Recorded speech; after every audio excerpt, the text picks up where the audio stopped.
Congress party के प्रदेश महासचिव सुशील पासी ने आरोप लगाया है कि विगत दिनों हुए ब्लॉक प्रमुखी के चुनाव में भाजपा ने पूरी तरह से प्रशासन का दुरुपयोग कर भ्रष्टाचार के सारे रिकॉर्ड तोड़ दिए हैं। यहां तक कि भाजपा प्रमुखी के चुनाव को लेकर इतना डरी हुई थी कि उसने अधिकांश जगहों पर स्वयं के कार्यकर्ताओं की बजाय दूसरे दलों के जिताऊ कैंडिडेटों को भाजपा में जबरन शामिल करवाकर चुनाव जिताया है। अब वह दिन दूर नहीं जब 2022 में जैसे ही सरकार बदलेगी, यही जिला पंचायत अध्यक्ष और ब्लॉक प्रमुख भाजपा छोड़ अपने मूल दलों में वापस लौट आएंगे। इसके अलावा क्षेत्र में सड़कों की गड्ढा भराई के नाम पर कोई काम न कराकर भाजपाई नेताओं ने ठेकेदारों और अधिकारियों के साथ मिलकर पूरी की पूरी रकम ही हजम कर ली। इस मामले को भी वह 2022 में कांग्रेस की सरकार बनने के साथ जांच कराएंगे और दोषी लोगों को कतई बख्शा नहीं जाएगा। श्री पासी यहां पत्रकारों से मुखातिब थे। आपको बता दें कि मीडिया से बातचीत में सुशील पासी ने कहा कि दूसरी सरकारें तो भ्रष्टाचार करती थी, लेकिन भाजपा सरकार ने पूरे कार्यकाल में लूट ही लूट की है। बेरोजगारों को ठगा गया है। अधिकारियों की ट्रांसफर पोस्टिंग में बोलियां लगाई गई हैं। बेईमान और चोर किस्म के अधिकारियों को मलाईदार पोस्टों पर इसलिए तैनात किया गया है ताकि वह जनता को लूट लूट कर भाजपाइयों को हिस्सा दे सकें। उन्होंने कहा कि निर्माण कार्य में नेता के परिवार और उनके चमचे ही ठेकेदार बनाए गए। विकास के नाम पर अरबों खरबों रुपए बगैर कोई काम कराए लूट लिए गए। यह जनता अच्छी तरह जान चुकी है और जनता सबके साथ न्याय करती है। 6 महीने बाद चुनाव का बिगुल बजने वाला है। यह निश्चित है कि भाजपा की सरकार का पतन होगा और प्रदेश में कांग्रेस पूर्ण बहुमत से सरकार बनाएगी। भ्रष्टाचार और लूट के सभी मामलों की परतें उखाड़ कर दोषी लोगों पर कार्यवाही करके लूटा गया धन फिर से सरकारी खजाने में वापस लाया जाएगा। श्री पासी ने कहा कि कांग्रेस के कार्यकर्ताओं ने बड़े ही धैर्य और संयम से अत्याचार और जुल्म सहा है। भविष्य में हर कांग्रेसी कार्यकर्ता के ऊपर हुए जुल्म का हिसाब जुल्म करने वालों से लिया जाएगा।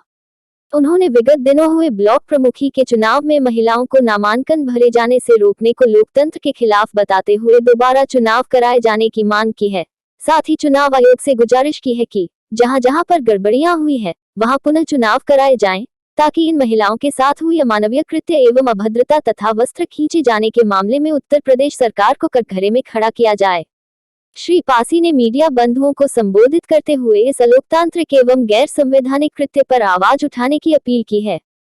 आइए देखते हैं एसके इंडिया न्यूज के लिए रायबरेली से रजनीकांत अवस्थी की रिपोर्ट। सुशील जी, विगत दिनों ब्लॉक प्रमुखी के चुनाव को लेकर जो चुनाव संपन्न हुए हैं, तो कहीं न कहीं जो विरोधी पार्टियां हैं वो कह रही हैं कि धांधली हुई है, जबकि भाजपा का कहना है कि उसने निष्पक्ष चुनाव करवाए हैं। तो इस संबंध में क्या कहना है आपका? पंचायती चुनाव में भारतीय जनता पार्टी ने नंगा नाच किया है और लोकतंत्र का चीरहरण कर दिया है। वो इतना डरे हुए थे कि विपक्षी लोगों को नामांकन तक करने नहीं दिए, क्योंकि उन्हें मालूम था कि जनता ने पहले उन्हें खारिज कर दिया। जनता ने जिला पंचायत सदस्य तो नहीं बनाए उनके, लेकिन लालच बस, डर बस, भय बस और लोकतंत्र में प्रशासन का उपयोग करके उन्होंने इस चुनाव को जीतने का काम किया। जनता इससे निराश है, हताश है और ब्लॉक प्रमुखी के चुनाव में भी ये चंद लोगों को लालच दे करके, पैसे दे करके चुनाव जीतने का काम किया गया है। कहीं कहीं तो प्रत्याशी इनके पास नहीं थे, तो दूसरे दलों के प्रत्याशियों को लेकर के अपना प्रत्याशी बना लिए। ये अपनी पीठ ठोकने के लिए, इन्हें ये नहीं पता कि जैसे ही 2022 में उत्तर प्रदेश की जनता इनका सूपड़ा साफ करेगी, ये जितने भी जीते हुए ब्लॉक प्रमुख हैं या जिला पंचायत अध्यक्ष हैं, आप देखिएगा जो चुनी हुई सरकार होगी ये वहाँ नतमस्तक होते हुए नजर आएंगे।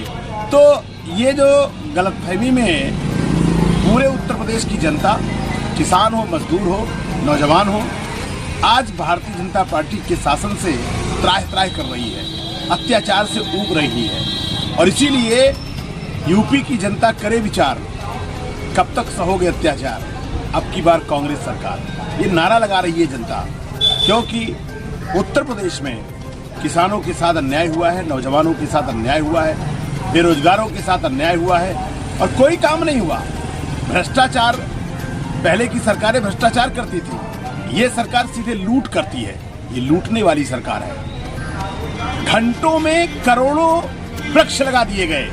मैं दावे के साथ कह सकता हूं और चैलेंज के साथ कह रहा हूं खुलासा करके श्वेत पत्र जारी कर दे कि रायबरेली जनपद में कितने वृक्ष लगाए गए। पूरे उत्तर प्रदेश में वृक्षारोपण के नाम पर एक बहुत बड़ी लूट की गई है और बताया गया कि पूरे उत्तर प्रदेश में इतने घंटों के अंदर इतने पेड़ लगा दिए गए। क्या गंदा मजाक है इस तरीके से गड्ढों के नाम पर कि गड्ढे हमने पाट दिए, सड़कें चमाचम हो गई हैं। बचरावा विधानसभा में कोई भी ऐसी सड़क नहीं है जो गड्ढा मुक्त हो। आप चाहे हलोर से जमरावा होते हुए अगर सड़क गए होंगे तो आज देखिए कि उस सड़क का क्या हाल है।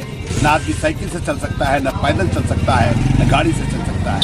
अगर महाराजगंज से मऊ होते हुए इन्होंने अगर आप गए तो जिस सड़क को श्रीमती सोनिया गांधी ने बनाया, तमाम सरकारें आई गई, लेकिन आज तक वो सड़क जो है वो गड्ढा मुक्त नहीं हो पाई है। और गड्ढा मुक्त करने के नाम पर बहुत बड़ा लूट की गई है। इसका समय आने पर मैं इसका खुलासा भी करूंगा कि सरकार से बजट आवंटित करने के बाद ठेकेदार मिलकर के, प्रशासन मिलकर के, अधिकारी मिलकर के किस तरीके से जनता के पैसे की लूट की गई है। और मैं आपको विश्वास दिलाना चाहता हूं 2022 में जब उत्तर प्रदेश में कांग्रेस के बलबूते सरकार बनेगी तो ये लुटेरे लोगों को जेल की सलाखों में जाना होगा। ये जो बचरावा विधानसभा को लूटने का काम किए हैं, जगह जगह लोगों को हैरान और परेशान करने का काम किया है, मात्र केवल 5 और 6 महीने की सरकार है और 6 महीने बाद आप देखिएगा कि जनता ने बदलाव का मन बना लिया है। अब जनता सबके साथ न्याय करती है, सबको मौका दिया सरकार बनाने का, लेकिन सब ने मिल करके 5 साल सिर्फ लूटने का काम किया है, लोगों को हैरान और परेशान करने का काम किया है। अब जनता इस मौके का इंतजार कर रही है। 2022 का जैसे बिगुल बचेगा, उत्तर प्रदेश में कांग्रेस के बलबूते सरकार बनेगी, ये मैं पूरे विश्वास के साथ कह रहा हूँ। Thank you.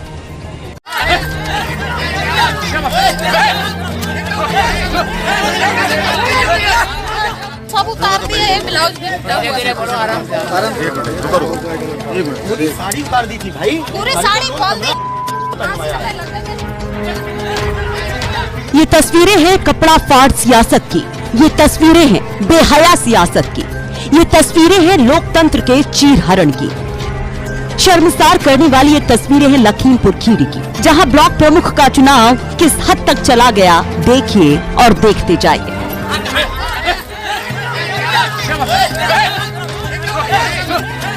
जिन महिला की साड़ी खींची जा रही है, इन तस्वीरों में वो पसगवां में सपा उम्मीदवार के प्रस्तावक अनीता यादव हैं। इस घटना के कई घंटे बाद भी अनीता का दर्द आंखों में झलक जाता है। देखिए और सुनिए उनकी इस तकलीफ को। मेरे साथ में इनके साथ ही हमने चल रही थी और वो हमको गेट के अंदर घुसने ही नहीं दिया, मुझको गेट के अंदर घुसने ही नहीं दिया, हमको गेट के बाहर फेंक दिया। वो लोग रेखा वर्मा सांसद के लोगों ने, गुंडों ने मेरी साड़ी खींच ली। मेरे साथ बहुत कुछ हुआ, बहुत सारी थी पुलिस। अनीता ही नहीं, सपा उम्मीदवार रितु सिंह के साथ भी जो हुआ देखिए, शर्म आ जाएगी आपको। रितु जो यूपी तक को बताती हैं वो सुनकर। आरओ साहब से ने लेके पर्चा फाड़ दिया हम लोगों ने, रेखा वर्मा के गुंडों ने, और बहुत बदतमीजी की सर। बहुत पुलिस खड़ी रही पर मेरे साथ कुछ नहीं किया। कोई भी, इतनी पुलिस थी, किसी ने नहीं बोला कि ये महिला के ऊपर क्या हादसा हो रहा है। भाजपा के लोग थे, रेखा वर्मा के। आप सुन रहे हैं कि पीड़ित महिला उम्मीदवार चीख चीख कर बीजेपी उम्मीदवार का नाम ले रही है, लेकिन पुलिस ने कुछ और ही बताया है। जी वही पुलिस जो उस वक्त तमाशबीन थी, सब कुछ देख रही थी, बिल्कुल भीष्म पितामह की तरह।